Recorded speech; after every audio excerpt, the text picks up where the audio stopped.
नमस्कार, स्वागत है आपका। मैं हूं आपके साथ करिश्मा राय तंवर और चलिए सीधा रुख करते हैं लखनऊ से। इस समय अखिलेश यादव की तरफ से प्रेस कॉन्फ्रेंस की जा रही है। आज समाजवादी पार्टी में तो आपको बता दें कि उन्नाव की पूर्व सांसद शामिल हो रही हैं। अनु टंडन आज समाजवादी पार्टी ज्वाइन कर रही हैं और इसी को लेकर ये प्रेस कॉन्फ्रेंस की जा रही है। और इस समय लाइव तस्वीरें लखनऊ से आपको दिखा रहे हैं। उन्नाव की पूर्व सांसद हैं अनु टंडन, जो आज सपा में शामिल होंगी और इसी को लेकर प्रेस कॉन्फ्रेंस उत्तर प्रदेश के पूर्व सीएम अखिलेश यादव और सपा प्रमुख अखिलेश यादव की तरफ से की जा रही है। जो अभी अधूरा है उसके लिए हम उनका स्वागत करते हैं। उनके साथ ऐसे तो लगभग 150 और पार्टी के छोड़कर आए हैं कांग्रेस पार्टी, वो है दूसरे हॉल में। तो आपको बता दें कि कांग्रेस की दिग्गज नेता रही हैं अनु टंडन, जो अब सपा में शामिल होने जा रही हैं और इसी को लेकर लखनऊ में ये प्रेस कॉन्फ्रेंस की जा रही है। सपा प्रमुख अखिलेश यादव भी मौजूद हैं इस प्रेस कॉन्फ्रेंस में। और आपको बता दें कि अगर अनु टंडन की बात की जाए तो काफी जानी मानी और दिग्गज नेता मानी जाती थी कांग्रेस की, और उन्नाव से सांसद रह चुकी हैं। और ऐसे में ये ऑफ है क्या नीचे पावर? अब वो सपा में शामिल होंगे। मोदी, डॉक्टर नेहा पांडे, ब्रजपाल सिंह यादव और इनके साथ और भी तमाम साथी, उनका भी हम स्वागत करते हैं। अब बढ़ाइए।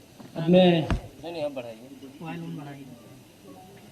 आपसे निवेदन करता हूं अनु टंडन जी से कि वो घोषणा करेंगी और संबोधित करेंगी। तो अगर यहाँ से भी ठीक है, वहाँ से ठीक है। ओके।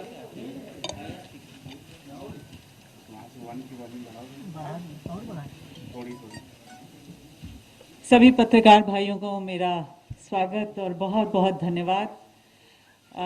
यहाँ तो आप लोग अक्सर आते होंगे और ये मेरा पहला वक्त है कि इस बहुत खूबसूरत ऑडिटोरियम में मैं बैठी हूँ। मैं धन्यवाद देना चाहती हूँ राजेंद्र चौधरी जी का। उन्होंने सबके नाम नहीं लिए, नाम शायद कुछ ही ले पाए।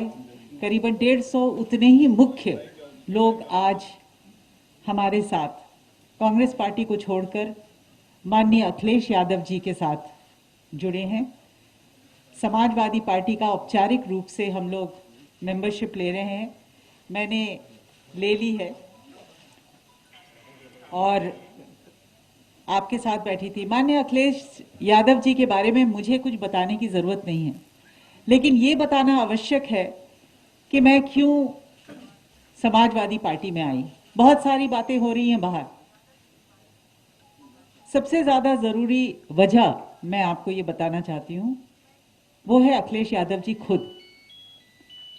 एक बार मुख्यमंत्री जब बने थे, मेरा सौभाग्य था कि उनके पास एक सांसद होने के नाते भी मैं काम लेके गई थी, लेकिन उनका काम करने का तरीका मैंने तब भी देखा था। और जो काम उन्होंने किए हैं, मेरे ख्याल से उस पहले कार्यकाल में इससे ज्यादा करना असंभव था। एक प्रोग्रेसिव लीडर, एक visionary leader, young leader, educated leader, हमारे उत्तर प्रदेश को इसकी आवश्यकता है।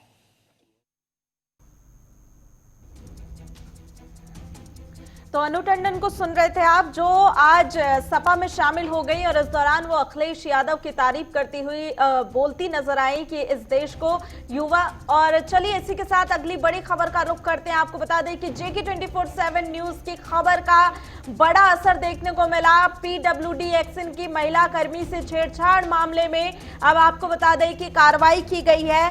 बड़ी और अहम खबर, मामले में 3 सदस्यीय जांच कमेटी का गठन किया गया है और यही वजह है कि JK 24/7 न्यूज ने इस खबर को प्रमुखता से दिखाया था, जिसका असर अब देखने को मिला है। आपको बता दें कि महिला SDM प्रोबेशन बचत अधिकारी इसकी जांच करेंगे और महिला कर्मी ने PWD एक्शन देवेंद्र पर छेड़छाड़ करने का आरोप लगाया था और इसी को लेकर अब एक्शन लिया गया है और 3 सदस्यीय कमेटी का गठन किया गया है। और आपको बता दें कि JK 24/7 न्यूज ने इस खबर को काफी प्रमुखता से दिखाया था और खबर का असर अब देखने को मिला कि महिला कर्मी को न्याय मिल सकता है और अब इस पूरे मामले की कार्रवाई होने जा रही है। तो PWD खंड प्रथम में अब आपको बता दें कि JK 24/7 न्यूज की खबर का असर देखने को मिला है।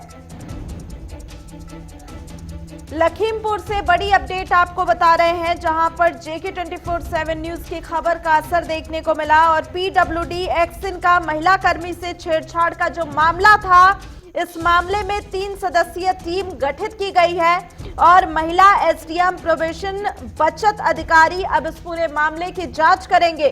तो आपको बता दें कि एक्शन देवेंद्र पर छेड़छाड़ का आरोप लगाया था, जिसमें अब कार्रवाई होगी।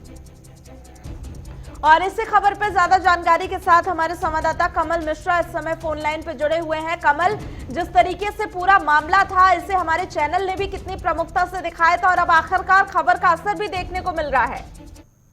निश्चित रूप से ये JK न्यूज की खबर का बहुत बड़ा असर कहा जाएगा कि युवती जो कंप्यूटर ऑपरेटर युवती थी, उस पर छेड़छाड़ का आरोप लगाने वाले एक्सएम देवेंद्र सिंह, PWD के एक्सएम देवेंद्र सिंह के ऊपर आज विशाखा कमेटी जिलाधिकारी की ओर से गठित कर दी गई है। उस विशाखा कमेटी में 2 महिलाएं हैं और एक पुरुष अफसर शामिल हुए हैं।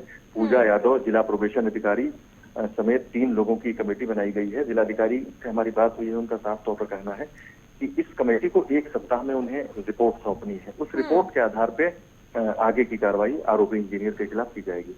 बिल्कुल, लेकिन जिस तरीके से अगर बात की जाए महिला कर्मी की, तो उनकी तरफ से शिकायत की गई थी और हमारे चैनल ने कितने प्रमुखता से JK 24/7 न्यूज ने दिखाई। तो ऐसे में क्या अभी तक उनकी तरफ से कोई बयान आया है? क्या उन्होंने इसे लेकर संतुष्टि जताई है? क्योंकि अब 3 सदस्यीय टीम गठित की गई है, तो जाहिर सी बात है जांच भी होगी। देखिए, बिल्कुल साफ तौर पर ये तो निश्चित है कि उस महिला ने जब JK न्यूज द्वारा दिखाई गई खबर को देखा, उसके बाद हमें फोन करके JK न्यूज का धन्यवाद बोला और उसने उम्मीद जगाई कि JK न्यूज पर एक बड़ी खबर चली है महिला यौन उत्पीड़न को लेकर के। तो उसको ये पूरा विश्वास था कि देर सवेर उसको न्याय मिलेगा।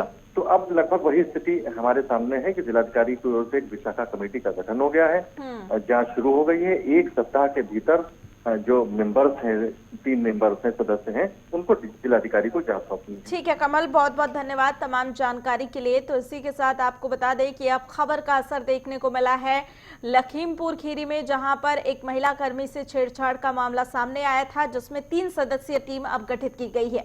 बढ़ते आगे और अब बात करते हैं यूपी में 7 विधानसभा उपचुनाव को लेकर सभी तैयारियां पूरी कर ली गई। आज बूथों पर पोलिंग पार्टियों को रवाना किया जाएगा। बांगरमऊ उपचुनाव के चलते आज पोलिंग पार्टी को रवाना करने की तैयारी की जा रही है और फायर ट्रेनिंग सेंटर दोस्ती नगर से पोलिंग पार्टी रवाना होगी।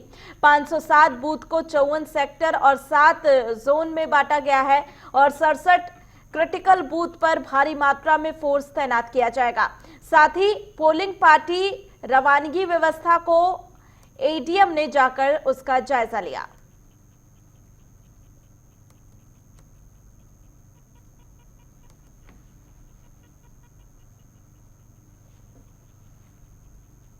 यूपी के मऊ में निर्माणाधीन 4 लेन बाईपास पर बन रहा पुल अचानक से धंस गया, जिससे भगदड़ मच गई और मौके पर काफी संख्या में कार्यरत मजदूर बाल बाल बच गए। इस घटना के बाद से पुल के मानक पर सवाल उठ रहे हैं और जिले के सराय लखनसी थाना क्षेत्र के सलाहाबाद मिसरौल में निर्माणाधीन वाराणसी गोरखपुर को जोड़ने वाले 4 लेन बाईपास पर बन रहा पुल अचानक से धंस गया था।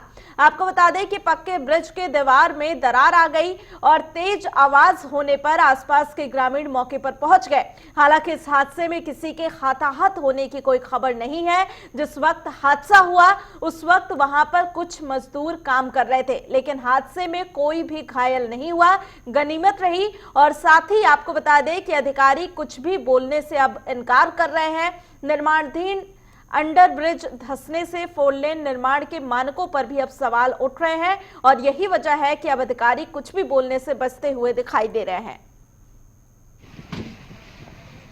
इस पूरे सिस्टम में भ्रष्टाचार का खेल चल रहा है। आप चारों तरफ देखिए, जो 4 लेन की सड़कें बन रही है, हम देख रहे हैं कि कोपागंज से दोहरी घाट के बीच में हम कई जगह देखे हैं जहां मशीन से न बना के श्रमिकों के द्वारा बनाया जा रहा है, मशीन का प्रयोग नहीं किया जा रहा, तो निश्चित तौर पे वो सड़क उच्च स्तर की नहीं बन रही है। ये पूरा सिस्टम चल रहा है, इसमें अधिकारियों की और कंपनी की मिलीभगत है। हम शासन से इसके लिए मांग करेंगे। हो सकता है कि हम सांसद जी के थ्रू इसको लोकसभा में उठवाएं कि यहाँ की जो सड़कें बनी हुई है उसकी गुणवत्ता की जाँच कराई जाए। और इसी खबर पर ज्यादा जानकारी के साथ हमारे संवाददाता अनुराग राय इस समय जुड़े हुए हैं। अनुराग, क्या कुछ जानकारी मिल रही है? क्या पूरा मामला था? कब से ये 4 लेन बन रही थी और आखिर इसे लेकर जिम्मेदार कौन है? तमाम सामग्री जो है उपयोग में लाई जा रही है और यहाँ जो कॉन्ट्रैक्टर है, बात करें तो जेपी कंस्ट्रक्शन कंपनी को काम मिला हुआ है, तो कंपनी ऑलरेडी पहले से ही ब्लैक लिस्टेड है। काम के बाद तो गलीमों तक यदि पुल चालू नहीं हुआ, किसी को हताहत होने की खबर नहीं मिली है, लेकिन पुल की जितनी तेज गिरने की आवाज आई थी, ग्रामीणों में एक दहशत का माहौल है। जी ठीक है, बहुत बहुत धन्यवाद अनुराग तमाम जानकारी के लिए। और इसी के साथ बढ़ते हैं आगे और अब बात करते हैं फिरोजाबाद की। फिरोजाबाद की टुंडला विधानसभा सीट पर मतदान कल यानी कि 3 नवंबर को होगा, जिसके लिए सभी तैयारियां पूरी कर दी गई। प्रशासन द्वारा 558 पोलिंग बूथों के लिए पोलिंग पार्टियां वोटिंग सामग्री के साथ कड़ी सुरक्षा के बीच रवाना हो गई हैं और निष्पक्ष चुनाव कराने के लिए चुनाव आयोग ने पोलिंग बूथ पर पीठासीन अधिकारी के साथ मजिस्ट्रेट की भी तैनाती कर दी है। टुंडला विधानसभा में मतदाताओं की संख्या 3,60,427 है, जो 10 उम्मीदवारों की किस्मत का फैसला करने जा रही हैं। चुनाव है उसके लिए प्रॉपर हमारी ड्यूटियां लगी हैं। इसमें 2 प्रकार से हम लोग इसमें ड्यूटीज़ लगाते हैं। एक लॉ एंड ऑर्डर की ड्यूटीज़ होती हैं ताकि पूरे मतदान जो केंद्र हैं और जो विधानसभा क्षेत्र उसमें शांति व्यवस्था बनी रहे, और दूसरी हमारी बूथ की ड्यूटीज़ होती हैं। बूथ की ड्यूटीज़ जो है उसके लिए आयोग के मानक होते हैं, जिसके हिसाब से सभी बूथों पर ड्यूटी लगाई गई है। करीब 72 ऐसे अति संवेदनशील केंद्र हम लोगों ने चिन्हित किए हैं जहाँ पे हमारी CAPF का डिप्लॉयमेंट हम लोगों ने किया है। इसके अतिरिक्त जो हमारा पूरा कल के दिन पूरा लॉ एंड ऑर्डर का जो मूवमेंट रहेगा, उसमें पूरे हम लोगों ने 3 सुपर जोनल बनाए हैं। उनके अंदर हम लोगों ने 6 जोन्स बनाए हैं और 6 जोन्स में हमारे 37 हमारे जो है सेक्टर्स बने हुए हैं। इन सभी में हमारे वरिष्ठ अधिकारियों की ड्यूटी लगाई गई है, जो सभी मतदान केंद्रों पे लगातार भ्रमणशील रहेंगे। हमारा ये प्रयास रहेगा कल कि प्रत्येक मतदान केंद्र पे 15 से 20 मिनट में कोई ना कोई पुलिस की गाड़ी जाके वहाँ पे उन स्थानों को चेक करती रहे, ताकि किसी प्रकार की गड़बड़ी या फर्जी वोटिंग कोई ना करे। हरदोई जनपद में महिला हेल्प डेस्क की शुरुआत हो चुकी है और महिला सशक्तिकरण के दावे भी किए जा रहे हैं। बावजूद इसके महिलाओं के प्रति हो रहे अत्याचारों के मामले थमने का नाम नहीं ले रहे। हरदोई जनपद के ही टडियावा थाना क्षेत्र में उस समय हड़कंप मच गया जब क्षेत्र की ही एक 16 वर्षीय नाबालिग किशोरी के साथ एक युवक ने दुष्कर्म कर दिया। शिकायत पर पहुंची पुलिस ने मामला दर्ज कर किशोरी को मेडिकल परीक्षण के लिए जिला अस्पताल में भर्ती कराया और पुलिस ने आरोपी को गिरफ्तार करके अपनी कार्रवाई शुरू कर दी है। यहाँ पर ये लड़की के साथ इन्हीं के गांव का है लड़का जितेंद्र उम्र 18 वर्ष ने उसके साथ शारीरिक संबंध बनाया है। ये बात की पुष्टि मौके पर घटनास्थल के निरीक्षण के दौरान हो चुकी है। जिसको बुलवाया गया तो पता चला भाग गया है। गांव वालों से, प्रधान से मैंने सभी प्रकार से पूछताछ की और प्रधान को भी काफ़ी डांट फटकार लगाते हुए बता दिया कि 5 मिनट के अंदर वो लड़का आ जाना चाहिए कहीं भी हो। फिलहाल लेकर के कुछ देर के बाद मौके पर आया और मैंने उसको अरेस्ट किया। अरेस्ट करके सीधे पे अपने रक्षा में रखते हुए लेकर के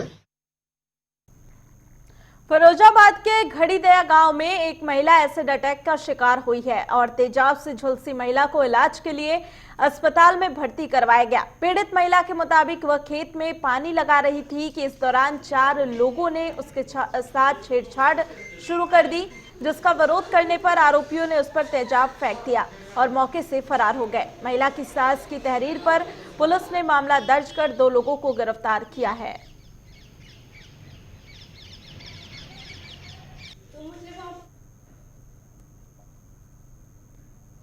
जालौन में कांग्रेस के जिला अध्यक्ष अनुज मिश्रा के खिलाफ महिला से छेड़छाड़ करने का मामला सामने आया। पीड़िता की तहरीर पर पुलिस ने छेड़खानी का मामला दर्ज करते हुए कार्रवाई शुरू कर दी है और पुलिस का कहना है कि दोनों पक्षों के बीते काफी सालों से जान पहचान है और इसी बाबत एक वीडियो भी सोशल मीडिया पर वायरल हुआ है। दोनों पक्षों की तहरीर मिल गई है और जांच के बाद ही आगे की कार्रवाई की जाएगी। मैं पुलिस नहीं सुनेगी, जब इनके सीनियर नहीं सुनेंगे तो हम लोग क्या करेंगे? मारेंगे। घटना कहाँ की है? यहीं की। स्टेशन पे। कहाँ की घटना है? उरई में किस जगह की? स्टेशन रोड की। मोहन चाय वाले हैं जो, इन्हीं के जस्ट। ये एक वीडियो वायरल हुआ था आज दोपहर में। इसमें एक लड़की द्वारा जिलाध्यक्ष की मारपीट की बात चल रही थी। तो बात उस समय तहरीर प्राप्त नहीं हुई थी, फिर हमें अभी तहरीर प्राप्त हुई है। तहरीर के आधार पर छेड़छाड़ का मुकदमा पंजीकृत कर लिया हमने। सर, इस पूरे मामले में एक ऑडियो भी वायरल हुआ है, उस ऑडियो को पुलिस क्या कर रही है? अब वो जांच विवेचना का विषय होगा। जो भी चीज़ें हैं सब विवेचना में शामिल की। प्रेम प्रसंग के चलते 3 बच्चों की मां ने अपने ही पति पर तेजाब फेंककर अपने प्रेमी के साथ फरार हो गई। मामला चित्रकूट के बोड़ी पोखरी का है और ग्राम प्रधान के अनुसार 36 वर्षीय महेंद्र बैंक से पैसा निकालने गया हुआ था और रास्ते में उसकी पत्नी और उसके साथियों ने इस घटना को अंजाम दिया। फिलहाल युवक को जिला अस्पताल भेज दिया गया, जहां पर उसकी हालत अभी गंभीर बनी हुई है और पुलिस ने मामला दर्ज करके अपनी तहकीकात शुरू कर दी है। ये मैं ग्राम पोखरी का प्रधान हूँ, ये पड़ोसी है। अच्छा, कैसे क्या घटना हुई है? ऐसा हुआ है कि इनकी पत्नी लिवा करके हथौड़ा लिवा गई पैसा लेने के बहाने, और वहाँ जो है एक प्रधान बनिया के नाम से व्यक्ति है, उसको और 1-2 लोग अज्ञात व्यक्तियों को लेकर के वहाँ इसको जो है तेजाब डाल दिए हैं। इसको अधमारा छोड़ करके गाड़ी में भर करके इसको इलाहाबाद रोड जो है बेड़ी पोखरी में वहाँ अंधेरे में फेंक दिया है। आपको कैसे जानकारी मिली? वहाँ से जो है संबंधित रायपुरा थाने से यहाँ गांव में सूचना दी गई, संबंधित थाने बबेरू में, वहाँ से पोखरी में सूचना दी गई हमें।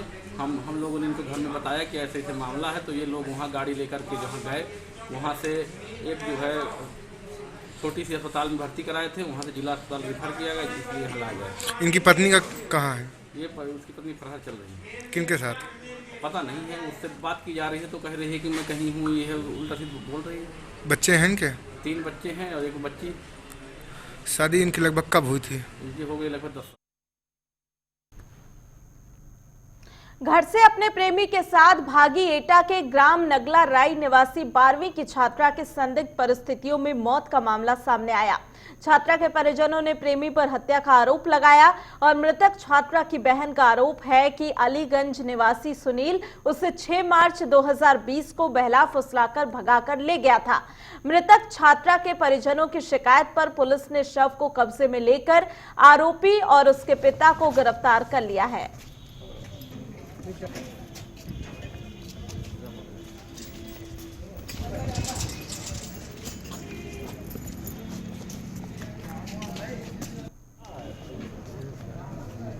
ऐसे सुनवाई में आ रहा है कि वो लड़का ने उसको मार दिया है। वो मेरी बहन है ना, घर पे माँ बाप के लिए तरस रही थी आने के लिए। अच्छा, फोन इस बीच में फोन ऑन किए थे क्या आप लोगों के लिए? हाँ, मेरे साथ फोन किया था, उसकी रिकॉर्डिंग भी होगी।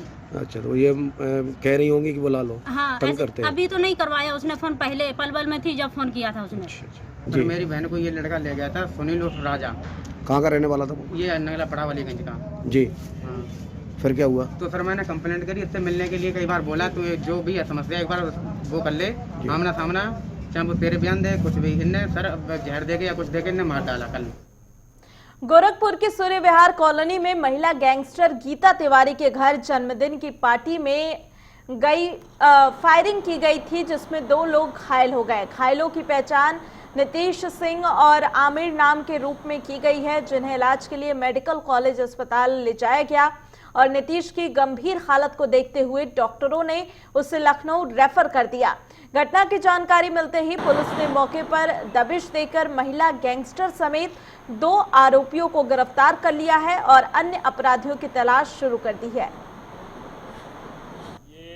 जैसा कि आप सबको विदित है 30/10 की रात में गुलरिया पुलिस को ये जानकारी प्राप्त हुई थी कि गोली लगे 2 घायल मजरूह बीआरडी मेडिकल कॉलेज में भर्ती हुए हैं। उसकी तफ्तीश करते हुए पुलिस को ये जानकारी प्राप्त हुई कि तिवारीपुर के सूर्य विहार कॉलोनी के आसपास में ये घटना हुई। इसी घटना में जो नामजद अभियुक्त हैं, कुल इसमें 4 नामजद अभियुक्त हैं, उसमें से 2 की गिरफ्तारी पुलिस ने बड़ी त्वरित कार्रवाई करते हुए कर ली है। अन्य नामजद अभियुक्तों के विरुद्ध इनाम भी घोषित किया गया, उनके पीछे भी टीम लगाई गई है। इसी क्रम में आज पूर्व आपराधिक इतिहास वाले 2 लोग, गीता तिवारी और जस्सू जायसवाल, जिनके ऊपर गोरखपुर के विभिन्न थानों में कई आपराधिक इतिहास हैं, जिसमें गैंगस्टर तक के मुकदमे हैं, उन्हें आज इसी क्रम में जेल भेजा जा रहा है और इनसे एक अवैध शस्त्र की भी बरामदगी हुई है और बाकी के जो लोग इसमें अभी बचे हुए हैं उन पर इनाम घोषित करके उनके पीछे टीमें लगाई गई। सर क्या कार्यक्रम चल रहा था वहाँ पे और क्या वजह से सर गोली चली? जानकारी जितनी अभी तक प्राप्त हुई है उसमें ये पता चला है कि गीता तिवारी के ही किसी रिश्ते में इनकी नतनी लगी, उसका बर्थडे का कार्यक्रम था जिसमें कई आपराधिक इतिहास वाले लोग शिरकत किए थे और उसी में किसी कारणवश इनके बीच में ये गोली चली है। उत्तर प्रदेश की मुरादाबाद जनपद के मुगलपुरा थाना क्षेत्र में आपसी विवाद के चलते दबंगों ने एक परिवार के घर के अंदर घुसकर जमकर मारपीट की। मारपीट की पूरी घटना वहां लगे सीसीटीवी कैमरे में कैद हो गई और घटना की सूचना मिलते ही पुलिस ने मौके पर पहुंचकर अपनी तहकीकात शुरू कर दी है। पीड़ित मोहम्मद अनस के अनुसार मोहम्मद अली और हन्नान अली अपने दर्जन भर साथियों के साथ घर में दाखिल हुआ और परिवार के सदस्यों को पीटना शुरू कर दिया। वहीं बीच बचाव करने आए युवक के साथ भी दबंगों ने जमकर मारपीट की थी और पुलिस ने इस बाबत मामला दर्ज करके आगे की कार्रवाई शुरू कर दी है। वहाँ पे आके वहाँ मामा को धमकी दे रहा है और मैं छोटा भाई को धमकी। क्या नाम है उसका? अली नाम है और उनका अली का बेटा है। धमकी क्यों दे रहा है? क्या मामला है? धमकी अपनी बहन के चक्कर में बहनों की तरफ से। हमारे जो मामू हैं नानी से मिलने नहीं दे रहे। अच्छा। नानी से मिलने नहीं दे रहे, कह रहा है मैं 5 साल बाद मिलना उनसे। अच्छा। और जबकि उनकी हालत बहुत ज्यादा खराब है, उनका कुछ नहीं पता कल मर जाए परसों मर जाए। तो मारपीट किसके साथ की गई जी? मारपीट किसके साथ की गई? मारपीट जो है यहाँ पे मेरे घर वालों पे चढ़ाई करी है अली ने, और अली ने आके कल धमकी दी थी फोन पे। आप यहाँ कैमरे लग रहे हैं? हाँ कैमरे लग रहा है, रिकॉर्डिंग हमारे में सारी है। आपने किसके नाम से तेरी दी है? मैंने अली के नाम से दी है और इस लड़के को फरमान पे नाम देते उनके सबके। पथराव की सूचना पर पुलिस आई आप मौके पे आई थी? पथराव की सूचना का पुलिस आई थी? हाँ सूचना आई, पुलिस आई थी। पथराव हुआ था यहाँ पर? कोई पथराव भी हुआ है यहाँ पे? क्या पथराव तो नहीं हुआ है पर यह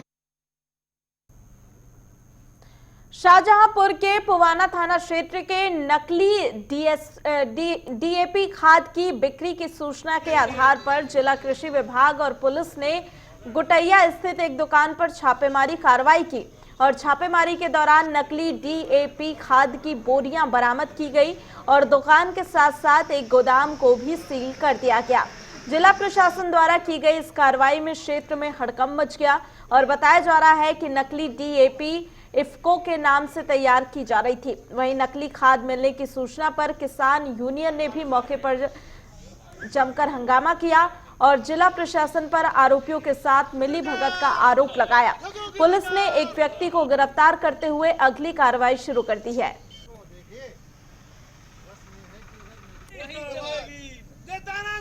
किसानों के साथ इस तरीके से ठगी हो रही है। एक लखविंदर सिंह किसान जिन्होंने जो ठगी को पकड़ा, उन्होंने देखा कि जो नकली डीएपी एफको क्रय केंद्रों पर बेची जा रही है और इसकी पैकिंग अतुल फर्टिलाइजर है शाहजहांपुर में वहाँ पे हो रही है और जहाँ गुटैया में जो एफको का क्रय केंद्र है यहाँ पे बेची जा रही है। और यहाँ पर कई 4-5 किसानों के नाम आए जिन्होंने, किसी ने 150 गट्टा लिया, किसी ने 100 लिया, किसी ने 50 लिया, वो तो आगे हैं सामने। यहाँ क्या डाल रहे थे तो बाद में पहले लेबर डालती रही, आखिर में हम लोग गए जब 7-8 बोरी निकली तो उसको देखा मसल के तो बिल्कुल सुपर की तरह वो पिस रही थी और इनसे कहा गया तो कहने लगे नहीं ये तो हो ही नहीं सकता कुछ भी है। तो इसलिए हमने सैंपल के तौर पे वो 4 बोरी अपने पास रोक ली गई। तो अधिकारियों को पहले यहाँ पे कृषि रक्षा इकाई में पुआया में है संगम खाद भंडार शर्मा जी को उनको कहा गया तो उन्होंने वहाँ शिकायत की तो वहाँ के एक बाबू हैं पंकज बाबू, उन्होंने ये कहा गया कि ये किसान झंझटी हैं, ये झूठ बोल रहे हैं। क्योंकि एक बार उनके पिता के खिलाफ भी हम लोगों ने शिकायत की थी, उन्होंने भी पुआया से कितनी बोरी ली थी आप? ये अब ये 150 बैग लिए थे हम लोग, तो वो सब बो गई, तो ये 4 बोरी हमारे पास बच्चे। नगद दिया ना, कोई हमें रसीद दी गई ना कुछ भी, उनसे मांगा गया कि आज दे। बस्ती जिले में मिशन शक्ति कार्यक्रम के तहत महिलाओं के लिए 15 दिवसीय प्रशिक्षण कार्यक्रम शुरू हुआ, जिसमें उन्हें रद्दी से मूर्तियां बनाने की ट्रेनिंग दी जा रही है।